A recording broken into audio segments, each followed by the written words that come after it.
D'ici la fin de cette vidéo, je vais tenter de répondre à deux questions d'actualité. La première, qu'est-ce qu'on trouve à l'intérieur d'une cigarette électronique et par extension, comment fonctionne-t-elle? Et la seconde, une fois qu'on aura décortiqué une cigarette électronique jetable, comme celle-ci, qu'est-ce qu'on pourra en conclure d'un point de vue écologique?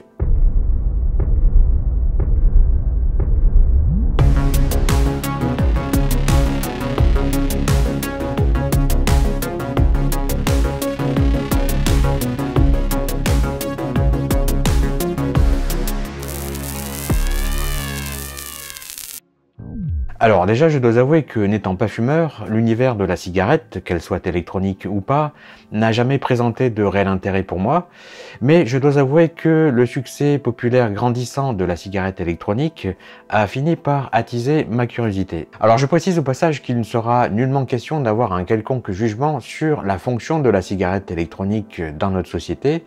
Je pense même que si certains ont pu arrêter de fumer du tabac grâce à elle, tant mieux pour eux. Donc là, on va plutôt se focaliser sur leur composition, parce que bizarrement, on peut trouver des tas d'articles et de vidéos qui parlent de cigarettes électroniques, mais rares sont ceux qui s'attardent réellement sur les détails de leur anatomie. Et pourtant, si on prend par exemple le cas des jetables, qui sont des produits que l'on ne consomme que sur une période de quelques jours, il y a quand même de quoi se poser des questions quant à leurs composants. Alors la cigarette électronique que voici m'a été envoyée par Serge de la page Facebook La Tribune du Vapoteur. Celle-ci est a priori défectueuse, elle se charge bien mais l'atomiseur ne réagit plus. Ça nous permettra de voir si c'est facilement réparable ou pas. Et je me suis également procuré ces deux jetables neuves. Ça se trouve très facilement, notamment sur Amazon, et d'ailleurs il n'a été nullement besoin de justifier le fait qu'on est majeur, ce qui est à mon sens un véritable problème, d'autant plus qu'elle cible plus précisément les jeunes. Oui, parce que je rappelle qu'en France il est officiellement interdit de vendre des produits de vapotage aux mineurs de moins de 18 ans, et je suppose que c'est probablement la même chose dans la plupart des autres pays. En tout cas, celle-ci était vendue autour de 9 €, et celle-là 5. Bref, regardons tout ça de plus près et je vais commencer par vous expliquer le principe de fonctionnement d'une cigarette électronique. Alors comme vous allez le constater, le principe est assez basique puisqu'il consiste simplement à envoyer une certaine quantité de courant à travers une résistance chauffante. Cette résistance se trouve dans un petit réservoir et est entourée d'une mèche en coton imbibée de liquide parfumé spécifique qui est une solution visqueuse avec ou sans nicotine. En chauffant rapidement, la résistance va provoquer le changement d'état du liquide, c'est-à-dire sa vaporisation. La vapeur est alors aspirée par le fumeur en passant à travers un conduit prévu à cet effet. Le boîtier est composé d'une batterie au lithium rechargeable via une prise USB et généralement de 3 boutons, 2 pour régler la puissance selon la résistance installée et 1 pour provoquer la vaporisation du liquide. Certains modèles provoquent une vaporisation automatique sans avoir besoin de boutons. Il suffit de poser les lèvres sur le drip tip et d'aspirer. Dans ce que j'ai pu en lire chez les vapoteurs, il est mentionné que, statistiquement, 1 ml de liquide représente environ 300 bouffées de vapeur, donc 300 puffs, et qu'un petit vapoteur consommerait environ 1 ml par jour. Il est aussi dit qu'un vapoteur modéré consomme quotidiennement entre 2 et 3 ml de liquide, et qu'un vapoteur grand consommateur de vapeur se situe plutôt lui entre 4 et 5 ml, ce qui revient à tirer entre 1200 et 1500 puffs par jour. Alors bien entendu, ce sont des statistiques, donc ça varie forcément d'un vapoteur à l'autre, mais la plupart des sites spécialisés sur lesquels j'ai fait mes recherches sont d'accord sur ces statistiques-là, donc ça pose au moins les bases. Très bien, donc avant de s'attarder sur les cigarettes jetables, on va rapidement analyser l'électronique d'une de ces boxes qui sont toutes basées sur le même principe.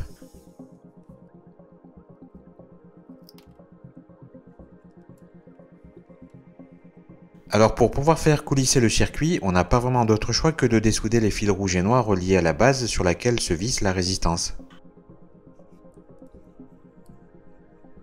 Je m'attendais à avoir une batterie 18650 de 3000 mAh, mais là on est plutôt sur de la 23600 de 11,1 Wh, donc également 3000 mAh.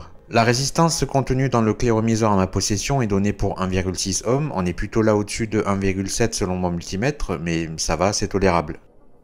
Alors j'ai dessoudé temporairement la batterie parce que quelque chose me dit qu'elle est défaillante et je vais vous expliquer pourquoi dans un instant. Et pour rappel, ces deux fils sont reliés à la résistance chauffante côté atomiseur. Je vais passer en revue l'essentiel des composants pour vous expliquer leur fonction et si on regarde derrière l'écran LCD, on y trouve le microcontrôleur qui gère l'ensemble du système. Par contre, cette référence M182 est complètement claquée au sol parce qu'il ne s'agit pas du tout d'une référence constructeur, donc ils l'ont volontairement masquée, mais c'est pas grave, j'ai pas prévu de faire d'ingénierie inverse cette fois. Alors après avoir retiré la batterie de 3,7 volts, j'ai mis le circuit sous tension via le port USB-C, et si on mesure la tension envoyée à ces bornes, il y a bien 4,2 volts qui est la tension requise pour recharger la batterie, donc à ce niveau, rien d'anormal. Toujours alimenté uniquement depuis l'USB-C, la puissance disponible sur ce modèle va de 1 W à 80 watts. Alors après avoir reçu la box de la part de Serge, je l'ai mise à charger, et au bout de 12 heures, je me suis rendu compte que le symbole de chargement sur l'écran LCD était toujours en train de cycler, et qu'il n'y avait que 4 barrettes sur 5. Et au bout de 12 heures, il y a quelque chose qui n'est pas normal, soit au niveau de la batterie, soit au niveau du BMS. D'autant plus que malgré les 4 barrettes, la box ne s'allumait toujours pas. Et ce qui me fait dire que la cause est plutôt du côté de la batterie, c'est parce que j'ai fait le test en la remplaçant par cette batterie carrée au lithium de 700 mAh que j'avais sous la main. Oui, parce que j'avais pas de 18650. Et le circuit s'est comporté comme prévu, c'est-à-dire qu'il a d'abord cherché à déterminer sa capacité, et au bout de quelques secondes, il s'est mis à la recharger, et elle en avait grandement besoin parce qu'elle était vide. C'est un comportement qui ne s'était pas produit avec la 23600 d'origine. Alors, c'est pas exceptionnel qu'une batterie au lithium comme celle-ci ne fasse subitement plus son boulot, surtout au bout de plusieurs années et avec un grand nombre de cycles de recharge dans les pattes. D'ailleurs, Serge m'a dit l'avoir utilisé pendant longtemps. Voilà, c'est à partir de ce moment-là que la recharge a commencé. Par contre, ce qui est un peu dommage, c'est que la batterie ne soit pas plus facile à remplacer pour les gens qui n'y connaissent pas grand-chose ou pour ceux qui ne sont pas équipés. Parce que comme vous l'avez vu, c'est pas à la portée de tout le monde. Alors en fait, une cigarette électronique de ce type est basée sur le principe d'un convertisseur buck synchrone, capable de produire en sortie une tension régulée inférieure à sa tension d'entrée et pouvant fournir des courants élevés tout en minimisant la perte de puissance. Donc si on observe ça de plus près, on retrouve en effet les composants nécessaires pour concevoir ce type de système. On a ici un chip IP2312 qui est le cœur de ce convertisseur buck, mais qui fait aussi office de contrôleur capable de monitorer et recharger une batterie lithium à cellule unique. Alors par contre, comme tous les autres composants de ce circuit, il est d'origine chinoise et d'ailleurs il n'existe même pas de datasheet dans une autre langue. Voici également 4 MOSFET de puissance à canal N, aussi 100% chinois.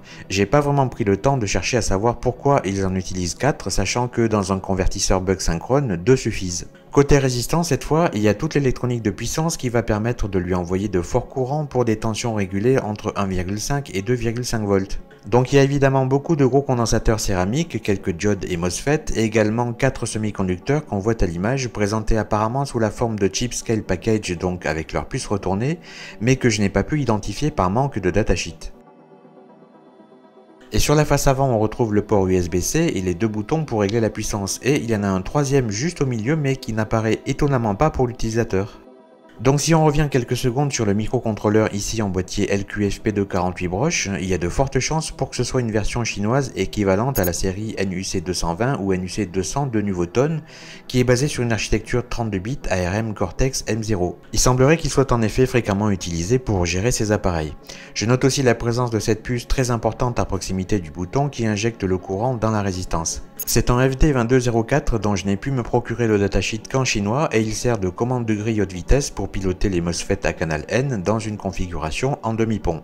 Bon voilà, inutile de passer plus de temps sur cette analyse, il n'y a rien de révolutionnaire non plus, donc je pense qu'on peut passer à la suite. Ok, donc maintenant qu'on en a terminé avec la cigarette rechargeable qui peut s'utiliser quotidiennement sur de longues périodes, passons à la cigarette jetable qui, elle, a été conçue pour être consommée en quelques jours. Une cigarette jetable comme celle qui se trouve dans cette boîte contient 2 ml de liquide, alors que dans celle-ci, il n'y en a qu'un seul. Ce qui sous-entend que pour un petit vapoteur, il lui faudra 2 jours pour consommer celle-là et à peine un seul pour celle-ci. Et donc, une fois qu'elle sera vide de liquide, il n'y aura plus qu'à la jeter, avec tout ce qu'elle contient, puisqu'elle n'est pas du tout prévue pour être démontée. Donc maintenant, je vais décortiquer ces 2 cigarettes et on va analyser leur anatomie. Alors déjà, je remarque que cette étiquette est erronée car ce produit ne contient en principe pas de nicotine. Je vais quand même jeter un œil sur la notice pour voir ce qu'ils en disent. Donc oui, il est confirmé qu'il n'y a ni goudron, ni nicotine, ni poison, et que la capacité de la batterie est de 450 mAh et que la cartouche contient 2 ml de liquide. Et au passage, il précise que ça ne convient pas aux moins de 18 ans. Il aurait été plus juste de dire que c'est interdit à l'usage pour les moins de 18 ans. Celle-ci est donc aromatisée à la fraise. Et en grattant la surface, je constate que le cylindre est métallique, ce qui m'aurait un petit peu inquiété s'il en avait été autrement.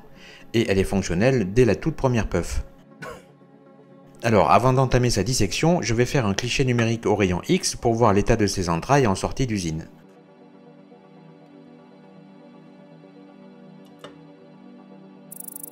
Bon, on peut déjà mentionner la simplicité de la chose. Électroniquement parlant, je ne vois que 3 éléments. On a ici la résistance qui n'est faite que d'un fil enroulé formant plusieurs tours. On a ensuite ici la connexion entre la résistance et la batterie. Ensuite ici la batterie. Et pour finir, on a un dernier élément ici, sans doute un capteur qu'on analysera dans un instant. En tout cas, ça ressemble à une batterie au lithium. Et pour ce qui est de la mèche imbibée de liquide, elle est ici et emprisonne la partie chauffante de la résistance. Donc pour l'ouvrir, vu que ça n'est pas du tout prévu pour ça, je dois y aller à la pince. Et juste derrière le drip tip que je viens de retirer, il y a un premier élément qui doit faire office de filtre.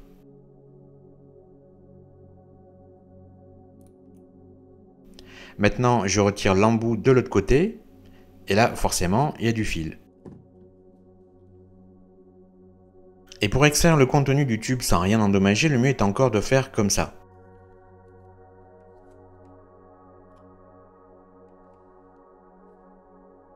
Cette pièce-là est le bouchon du réservoir qui sert aussi de guide pour la vapeur et le tube est désormais vide. Voilà donc tout ce que contient cette cigarette jetable à 9 €. Un réservoir avec une résistance filaire au centre, une batterie au lithium et un capteur. Observons tout ça de plus près. Vous voyez la résistance tout au fond. Je retire le réservoir tampon contenant les 2000 litres de liquide.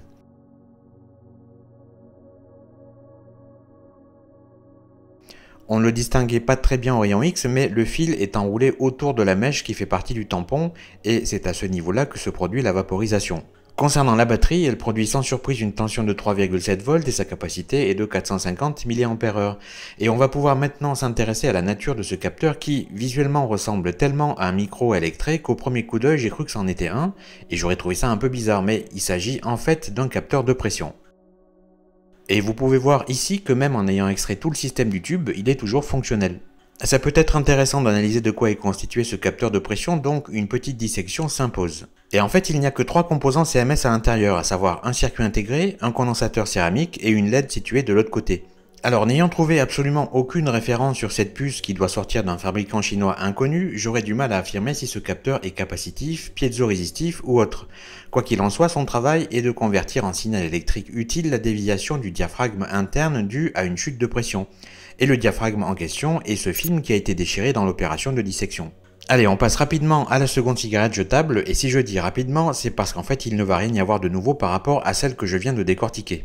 En fait, vu que celle-ci coûte 2 fois moins cher que la précédente, son contenu va d'ailleurs être encore plus cheap. Là par exemple, comme vous le voyez, le tampon n'est même pas dans un réservoir, il est directement à même le tube.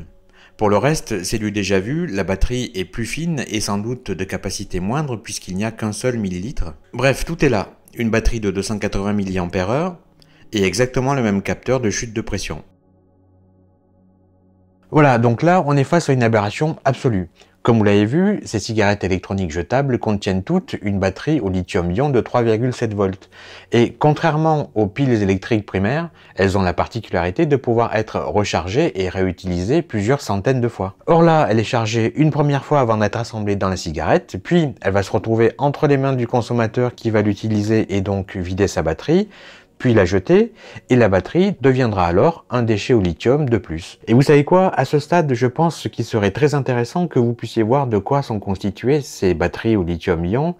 Ça risque de vous surprendre. Donc, je vais disséquer pour vous les 2 batteries que je viens de récupérer là, en prenant toutes les précautions qui s'imposent, étant donné que c'est une manipulation qui n'est pas sans risque, et d'ailleurs, je vous déconseille très fortement de refaire ça chez vous. Et avant tout, il est donc primordial de faire en sorte qu'elle soit totalement vide, et que sa tension soit quasiment nulle lorsqu'elle est soumise à une charge. Pour ce faire, je vais utiliser ma charge électronique Siglent en courant constant à 450 mA, et si cette batterie tient ses promesses, elle ne sera vide qu'au bout d'1 heure. Je démarre la charge, la tension initiale est autour de 3,9 volts, mais va très lentement mais inexorablement chuter.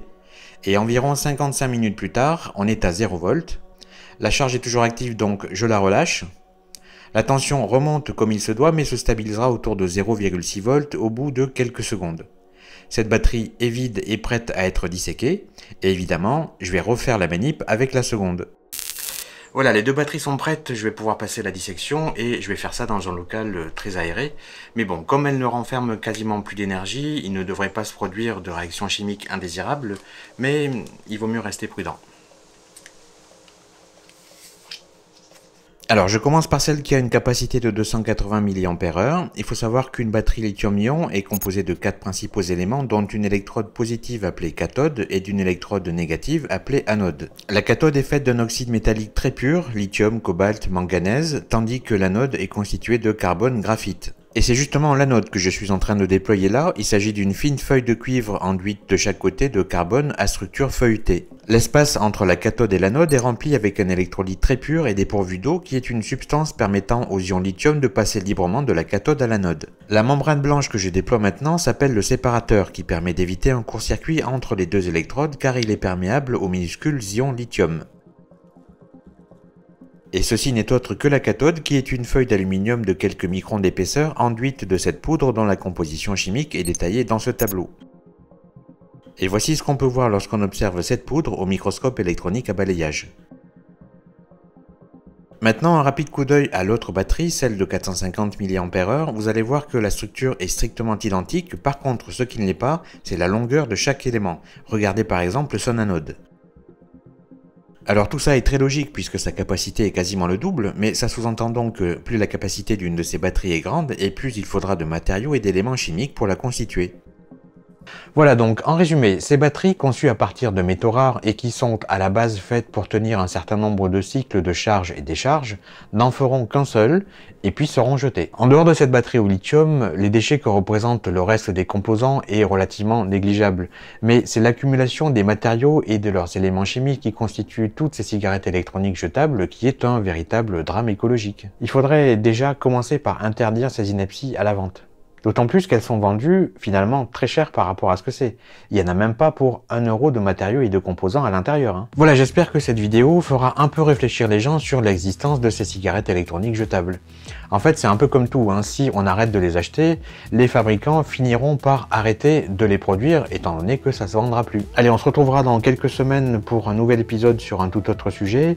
D'ici là, prenez soin de vous. Ciao.